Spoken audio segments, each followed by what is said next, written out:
मी सांगितल्याप्रमाणे सगळे रिपोर्ट तयार आहेत? येस सर, म्हणजे सगळा रिपोर्ट मी स्वतः तयार केलाय. फक्त FIRचं मी कानविनतेना सांगितलंय, पण तोही लिहून तयार आहे सर. तुम्ही एकदा दोन्ही रिपोर्ट्स वरून नजर फिरून घेता? ठीक आहे, मी बघतो. Okay sir. नमिता, तुला काय वाटतं? मंगेश खरं बोलतोय की नाटक करतोय? सर, मला विचाराल तर माझा नाही विश्वास बसत. म्हणजे मी फार कमी वेळा भेटले त्याला, पण खरंच तो खूप भयंकर माणूस आहे. कुठल्याही पातळीला जाऊ शकतो तो, आणि हे नाटक तर काहीच नाहीये सर त्याच्यासाठी.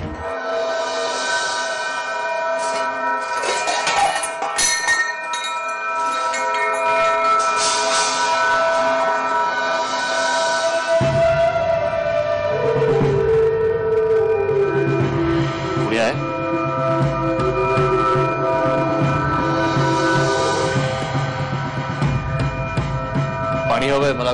कोणी आहे का? हवालदार, कोणी आहेत?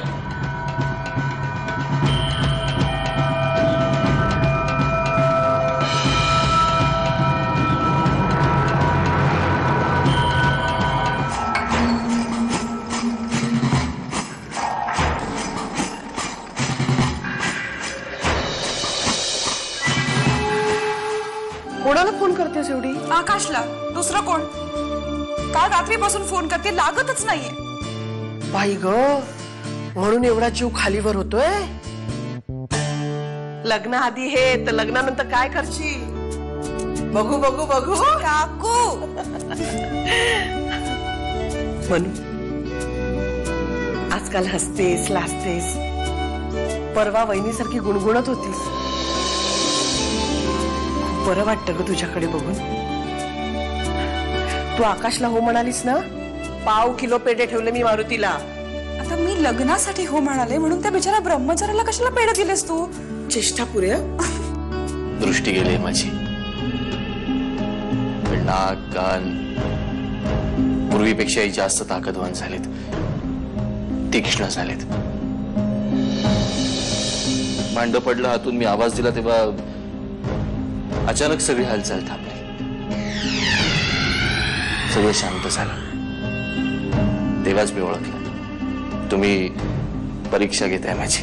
काल मनू आली होती. अरे वा, मी कुठे होतो? तुम्ही व्याख्यानाला गेला होतात ना, मधुमेहावरचे उपाय. बर, मग काय झालं? काय झालं असं की ज्याची आपण आणि आकाश वाट बघत होता तोच निर्णय दिलाय मनूनी. मनूनी लग्नाला होकार दिलाय. अरे वा. काल रात्री मंगेशदाला अटक केली पोलिसांनी.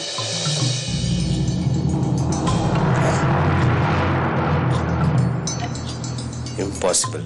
हो गद्रे, माझ्या स्टेशनला लॉकअप मध्ये आहेत ते. आणखी एक गद्रे, मन घट्ट करून ऐका. मंगेशदांची दृष्टी गेली. ते आता काहीच पाहू शकत नाही. एकतर फोन करत नाहीस, तू कुठे असतोस, कसा असतोस, काही पत्ता नाही. काय करायचं त्या बिचारीनं? मनू, आकाश आलाय ग, ये बाय. सॉरी सॉरी मनू, तुला माहिती आहे ना माझं काम. अहो, आता आपल्याला निघायला हवं. देवळात जायचंय ना, का मी एकटीच जाऊ? नाही नाही, मी पण येतो तुझ्या बरोबर. तुम्ही बसा, बोलत बसा. साहेब, एक भयंकर बातमी होती. माहिती आहे मला, तू नको सांगूस. मी सांगतो तसं कर. लवकरात लवकर त्याला जाऊन भेट. त्याला बेल कशी मिळेल हे बघ. काय वाटेल ते झालं तरी त्याला बेलवर बाहेर काढ. ओके साहेब. मी